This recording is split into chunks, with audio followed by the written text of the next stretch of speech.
Menternak ayam broiler adalah salah satu peluang usaha terbaik untuk pemula di Malaysia.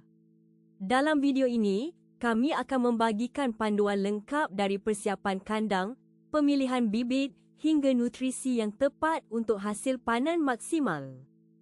Kandang yang baik adalah fondasi kesuksesan ternak ayam broiler. Pastikan lokasi jauh dari pemukiman untuk menghindari keluhan tetangga dan penyakit. Ventilasi yang cukup sangat penting untuk menjaga kesihatan ayam dan mempercepat pertumbuhan mereka. Bibit berkualitas menentukan kesuksesan pemeliharaan.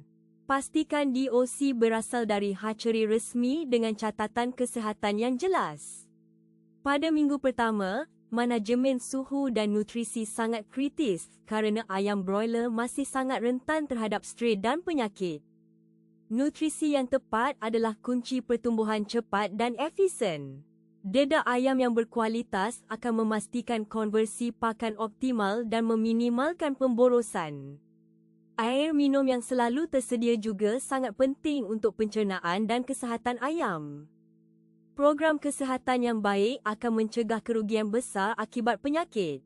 Vaksinasi tepat waktu dan kebersihan kandang yang ketat adalah investasi terbaik untuk menjaga produktivitas. Pengamatan rutin setiap hari membantu mendeteksi masalah sejak dini sebelum menjadi wabak. Ayam broiler berkualitas dapat mencapai panen dalam 35 hari dengan berat 2.5 kg per ekor. Dengan manajemen yang baik, tingkat kelangsungan hidup dapat mencapai 90% dan rasio konversi pakan sekitar 2.0. Dedak ayam grower Mr. Boss PMA 999 diformulasikan khusus untuk memenuhi kebutuhan nutrisi ayam broiler dari minggu ketiga hingga panen.